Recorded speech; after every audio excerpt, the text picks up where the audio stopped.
Hello everyone, welcome to my channel Crack Right Information. So today I am going to start Bernoulli's theorem जो कि बहुत ही important है। ये third part है हमारा फ्लो ऑफ फ्लूइड का चैप्टर का। उसमें हमने फ्लूइड डायनेमिक्स पढ़ा है, फ्लूइड स्टैटिक्स पढ़ा है। अब डायनेमिक्स में ही ये इक्वेशन आती है बर्नौलीज थ्योरम, क्योंकि इसमें हमने देखना है कि कैसे हमारा फ्लूइड जो है फ्लो करता है एक पंप लगा के, ठीक है। तो उससे पहले हमने जो कुछ फॉर्मूलाज हैं वो डिस्कस करने हैं। फॉर्मूलाज जो हैं वो तीन टाइप के यहाँ पे फॉर्मूले हम डिस्कस करते हैं। फर्स्ट है हमारा प्रेशर एनर्जी। ये प्रेशर एनर्जी है जो पाइप में प्रेशर एनर्जी लग रही है अकॉर्डिंग टू जो हमारी पाइपलाइन है उसमें प्रेशर एनर्जी जो लग रही है उसका फॉर्मूला हम लिखेंगे, डिनोट करेंगे प्रेशर इनटू कुछ तो वहाँ पे प्रेशर लगेगा और वो सरफेस एरिया उसका होगा कुछ, और कुछ उसका डिस्टेंस होगा जिसको हम लेंथ में डिनोट करेंगे, ठीक है। तो ये हमने pressure into area into length इसलिए लगाया है। और एरिया इनटू लेंथ क्या होता है, हमारा जो वेट है, हमारा मास जो है डिवाइडेड बाय हमारा density into gravity. Acceleration due to gravity जो है उसको हम जी से डिनोट कर रहे हैं और हमारी डेंसिटी जो है हम रो से डिनोट कर रहे हैं। और डब्ल्यू क्या है, हमारा वेट ऑफ वाटर। और वेट ऑफ वाटर हमेशा हम वन मीट्रिक क्यूबिक मीटर से डिनोट करेंगे, ठीक है। हमेशा वन ही रहेगा इस एनर्जी में। बर्नौलीज थ्योरम में हर एनर्जी में हम वन वाटर का डिनोट करेंगे वेट, ठीक है। तो इसको डिनोट किया जाता है। तो पोटेंशियल एनर्जी में यही फॉर्मूला जो हमने ये फॉर्मूला लगाया और इसमें हमने ये फॉर्मूला जो है इसको ड्राइव किया इस फॉर्मूले के साथ, और इसमें हमने पुट किया यही फॉर्मूला हमने यहाँ पे पुट करना है, ठीक है। तो यहाँ पे पुट किया तो हमारा आ गया पोटेंशियल एनर्जी इनटू ये हमारा आ गया W upon rho into gravity. तो इसको हम वन डिनोट किया, इसको मैंने वन डिनोट करते हैं तो हमारा क्या निकल के आ जाता है, ये फॉर्मूला आ जाता है P upon density rho into gravity, ठीक है। ये फॉर्मूला हुआ। उसके बाद सेकेंड फार्मूला हो गया किनेटिक एनर्जी, जो कि बहुत ही इंपॉर्टेंट है, हाफ mv स्क्वायर। ये 2 मार्क्स में भी फॉर्मूला आ सकता है, आपको 2 मार्क्स में पूछा भी जा सकता है किनेटिक एनर्जी क्या होती है। तो वो हम डेफिनेशन भी इसकी डिस्कस करेंगे, पहले हम फॉर्मूला देखते हैं। तो हाफ mv जो है, हाफ मतलब m क्या है हमारा मास, तो मास को हम weight upon acceleration due to gravity से डिनोट करते हैं। तो ये फॉर्मूला यहीं पे हमने m में डिनोट करना है, पुट करना है। तो हाफ हमारा हाफ W अपॉन जी जो है हमारा m की यहाँ पे फॉर्मेशन करी, मतलब वो फिल करा, तो 20 स्क्वायर, ठीक है। तो जैसे कि मैंने बताया आपको W हमने 1 कंसिडर करना है और हमारा 20 स्क्वायर अपॉन 2G हमारा आ गया काइनेटिक एनर्जी। उसके बाद आती है हमारी पोटेंशियल एनर्जी। पोटेंशियल एनर्जी में कुछ तो पोटेंशियल लगेगा, तो वो पोटेंशियल जो लगेगा हमारा mass into acceleration due to gravity into height, जो उसकी h से डिनोट किया है इसको, ठीक है। तो उसको हम m इंटू जी जो हमारा है, m इंटू जी मतलब मास जो इंटू ग्रेविटी है वो हमारा क्या है, एक टाइप का वेट है, ठीक है। वो हमारा क्या है, वेट है। तो उसको हमने W से डिनोट किया है। और हाइट हमारी जो है उसको हमने हाइट को हमने x से डिनोट किया है, ठीक है। हाइट को हमने x के अकॉर्डिंगली हमने डिनोट किया है, ठीक है। तो हाइट हमने x लिख ली, यहाँ पे वेट हमने W लिख लिया। वेट मैंने क्या बोला आपको, 1 ही कंसिडर करना है, क्योंकि यहाँ पे हमने वेट जो वाटर का 1 कंसिडर किया है। जो पोटेंशियल एनर्जी हमारी इक्वल टू आ जाती है x के, ठीक है। अगर पोटेंशियल एनर्जी की बात होगी तो हम क्या वैल्यू पुट करेंगे, x, ठीक है। तो ये हमारे फॉर्मूले, तीनों ही फॉर्मूले आपने जान लिए।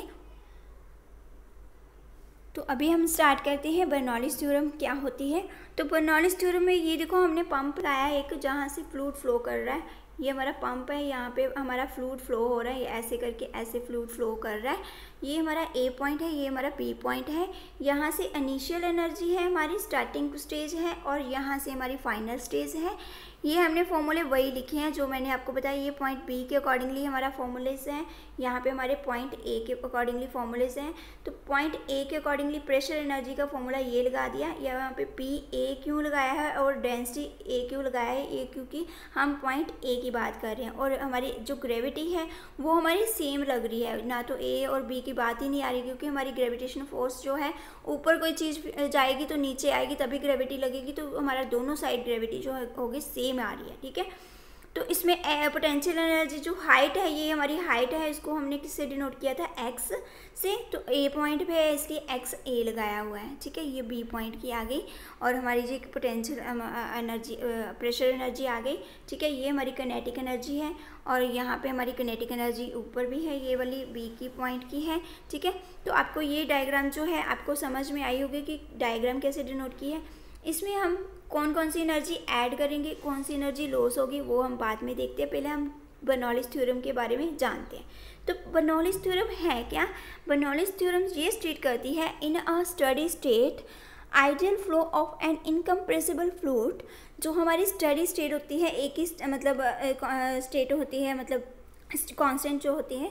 तो आइडियल फ्लो जो होता है हमारा इनकम्प्रेसिबल फ्लूइड का, वो उसमें टोटल एनर्जी जो लग रही है हमारी पर यूनिट मास, वो कितनी लग रही है, हमारी जो जितनी भी लग रही है वो हमारी सारी एनर्जी जो होंगी वो कांस्टेंट होंगी। और यहाँ पे कौन कौन सी एनर्जी लग रही है, which consist of pressure energy, kinetic energy और पोटेंशियल एनर्जी। जैसे कि हमने देखा यहाँ पे सिर्फ एक प्रेशर एनर्जी लग रही है और कुछ मूवमेंट हो रही है फ्लूइड की, तो वो काइनेटिक एनर्जी लग रही है। कुछ हाइट वहाँ पे है उस पर, उसको हम पोटेंशियल एनर्जी से डिनोट कर रहे हैं। तो देखते हैं हम प्रेशर एनर्जी पॉइंट ए को डिनोट कर दिया इस फॉर्मूले से, ठीक है। ये फॉर्मूला मैंने आपको ड्राइव करना बताया और ए क्यों लिखा है ये भी मैंने आपको बताया, क्योंकि हम पॉइंट ए की बात कर रहे हैं। यहाँ पे potential energy at point A X A आ गई।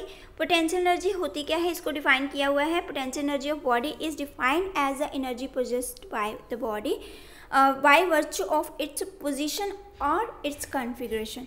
मतलब कि एक तो उसकी पोजीशन के अकॉर्डिंगली, एक उसकी कॉन्फ़िगरेशन के अकॉर्डिंगली जितनी बॉडी पोजेस कर रही है वो होती है उसकी पोटेंशियल एनर्जी।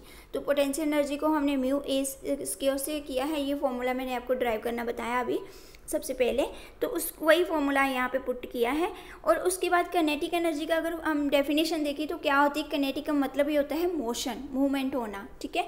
तो काइनेटिक एनर्जी का मतलब है यहाँ पे body is defined as energy जो पोजेस करती है body by virtue of its motion, जो इसके मोशन के द्वारा आती है। तो हमारी इन्होंने बोला कि हमारी जो जितनी भी एनर्जी है, तीन एनर्जी ले रहे हैं हम, kinetic energy, potential energy and हमारी जो है प्रेशर एनर्जी, ठीक है। तीनों हम ले रहे हैं। यहाँ पे तीनों एनर्जी को हमने कांस्टेंट मतलब मान लिया है कि तीनों एनर्जी से बनी है, तो हम तीनों एनर्जी को ले लेते हैं। यहाँ पे ये तीनों एनर्जी हमने यहाँ पे नोट कर ली, तो इसके फॉर्मूले के अकॉर्डिंगली पुट कर दी वैल्यू। पोटेंशियल एनर्जी हमारी क्या आई थी, एक्स पी पे, ठीक है।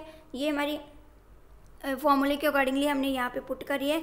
उसके बाद हमने एक्स ए जो इन्होंने लिखा है यहाँ पे कि हमारी पोटेंशियल एनर्जी जो है हमारी, जो एक्स बी है उसको हम इक्वल कर दें अगर इसके, तो मतलब सिंपल सी बात कहने की ये है कि अगर ये सारी एनर्जी जो टोटल एनर्जी है इसको हमने बोला है इक्वेशन में कि ये सारी हमारी क्या है, कांस्टेंट है, ठीक है। तो हम इसको कांस्टेंट लिखते हैं यहाँ पे। उसके बाद हमारा टोटल एनर्जी जो है हमारी पॉइंट बी पे, अब बी के कैसी आएगी, वही सेम आएगी सारी, बस यहाँ पे ए की जगह पे जो प्रेशर ए लिखा है तो हम बी लगा देंगे। बाकी सारे मैंने जैसे आपको बताया कि जहाँ पे ग्रेविटी जो है वो हमारी सेम रहेगी, सिमिलर रहेगी, वो चेंज नहीं होगी। बाकी सारे पॉइंट बी जो शो होंगे वो भी हम कांस्टेंट कर लेते हैं, क्योंकि उन्होंने बोला है कि जो जितनी भी एनर्जी लग रही है तीनों एनर्जी हमारी कांस्टेंट है, ठीक है।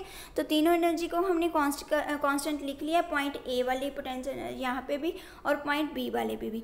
तो अकॉर्डिंग टू हमारे एनर्जी जो कंजर्वेशन है, एनर्जी पे जो एनर्जी कंजर्वेशन का रूल है कि हमारी एनर्जी तो ना तो यहाँ पे कोई एनर्जी अगर तीनों की कांस्टेंट है तो ना तो हमारी एनर्जी कोई गेन हुई है ना ही हमारी कोई लॉस हुई है, ठीक है।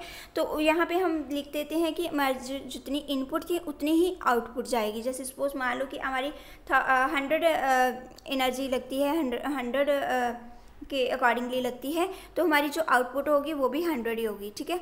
तो ये हमारा नॉर्मली एग्जांपल आपको जस्ट बताइए मैंने। तो यहाँ पे हमारी जो हम इनपुट कितनी है हमारी पॉइंट ए की, हम इनपुट ले लेते हैं इक्वल टू हमारी आउटपुट जो है हमारी पॉइंट बी की है, ठीक है। पॉइंट ए की वैल्यू पुट कर दी हमने, जो निकाली, जो अकॉर्डिंग टू हमने पॉइंट ए की वैल्यू निकाली, और ये हमारी बी की निकाली, बिफोर कांस्टेंट ये वैल्यू निकाली हमने। तो इसमें अगर कहते पंप के हम काम कर रहे हैं तो कुछ तो एनर्जी ऐड करनी पड़ेगी ना। अगर हम कांस्टेंट रख रहे हैं तो कुछ तो एनर्जी ऐड होगी वहाँ पे। पंप जब चलाया, पंप जब वर्क करता है तो कोई तो एनर्जी होगी, हाँ होगी। वहाँ पे हम उसको W से कुछ वर्क डन हो रहा है, काम हो रहा है, उसको वर्क डन से W से डिनोट कर दिया। और जॉल हम एनर्जी के यूनिट लगाते हैं तो वो उससे डिनोट कर दिया। और कहते हैं जब हमारा जो पंप के थ्रू जब फ्लूइड जाता है तो उसमें कुछ लॉस होता है फ्रिक्शन के कारण, तो जो लॉस हुआ उसको हमने F से डिनोट कर दिया। उसको भी हमने जॉल एनर्जी जो है जॉल इसके यूनिट लगा दिए। अब हमने 8th और 9th इक्वेशन को इंसर्ट कर दिया है 0.7 में। मतलब ये 0.7 की इक्वेशन है, ये वाली इक्वेशन है। इसमें हम पॉइंट ए में ही जो काम वर्क हो रहा है सारा हमारा इनिशियल स्टेज में ही हो रहा है। अगर उसमें एडिशन हो रही है या लॉस हो रहा है तो वो पॉइंट ए में ही हो रहा है, फाइनल स्टेज में नहीं होगा। तो हम उसको इधर ए पॉइंट पे ही ऐड कर देते हैं। तो ए में हमने जो हमारा लॉस हुआ उसको हमने माइनस कर दिया और जो हमारा वर्क डन हुआ उसको हमने प्लस कर दिया। ठीक है, तो ये हमारा ये इक्वेशन आके निकली। तो ये इक्वेशन जो निकली हमारी 10th इक्वेशन जो निकली, ये क्या है हमारी एप्लीकेबल होती है any 2 points in a system. यहाँ पे 2 पॉइंट्स होंगे सिस्टम में, वहाँ पे एप्लीकेबल होती है। और यही जो इक्वेशन है हमारी कहलाती है बर्नौलीज थ्योरम इक्वेशन। ठीक है, ये इक्वेशन है। उसके बाद हम इसकी एप्लीकेशन थोड़ी पढ़ लेते हैं कि हमारी जो बर्नौलीज थ्योरम है उसकी एप्लीकेशन क्या है, ये किस में हम यूज़ कर सकते हैं। इसको अप्लाई किया जाता है मेजरमेंट करने के लिए। फ्लूइड जो फ्लो करता है यूजिंग ऑरिफिस मीटर एंड वेंट्रीमीटर, दोनों में यूज़ किया जाता है। ऑरिफिस मीटर वेंट्रीमीटर क्या होते हैं ये हम नेक्स्ट सेशन में हम डिस्कस करेंगे, नेक्स्ट लेक्चर में। क्योंकि अभी यस हम ये पढ़ते हैं कि हमने इसको अप्लाई करना है मेजर करने के लिए फ्लूइड के फ्लो में। ठीक है, और सेकेंड है हमारा कि हम सेंट्रीफ्यूगल पंप जो है वो वर्किंग करते हैं, उसमें हम बर्नौलीज थ्योरम अप्लाई करते हैं। और थर्ड हमारा है जब हमने कुछ हाइट मेजर करनी हो, जहाँ एनर्जी टर्म्स हमने मेजर करनी हो, तो तब हम ये एप्लीकेबल करते हैं बर्नौलीज थ्योरम। मतलब इसके अगर सिग्निफिकेंस इंपॉर्टेंस आ जाए और एप्लीकेशंस आ जाए तो दोनों पॉइंट में आप यही पॉइंट्स लिखोगे। ठीक है, और आते भी हैं 2 मार्क्स के लिए आ सकते हैं, what are the points applications of Bernoulli's theorem.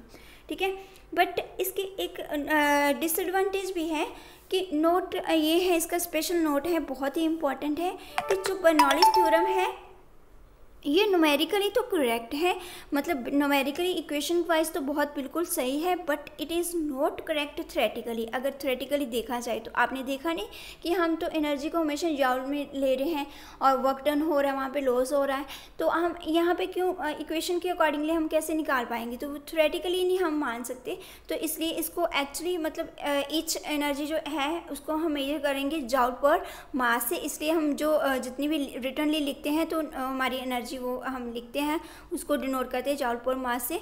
तो in practice these are refer as, अगर हम प्रैक्टिस के लिए प्रैक्टिकली नॉलेज के लिए करें तो हमें ये हाइट और हाइट ऑफ कॉलम और लिक्विड को मैं ये करना हो तो तब हमारी ये प्रैक्टिकली बहुत वर्क करती है। बट हमारा लॉस है यहाँ पे नोट ये है कि ये हमारी न्यूमेरिकली तो सही है बट थ्योरेटिकली इसको हम सही नहीं मानते। ठीक है, तो ये इक्वेशन थी हमारी बर्नौलीज थ्योरम, बहुत ही इंपॉर्टेंट है, ये आपने माइंड में रखनी है। और नेक्स्ट सेशन में हम इसके लॉस पढ़ेंगे, यहाँ पे कौन सी एनर्जी का लॉस होता है वही हम लॉस पढ़ेंगे, कौन कौन सी एनर्जी का, जो कि बहुत ही इंपॉर्टेंट है।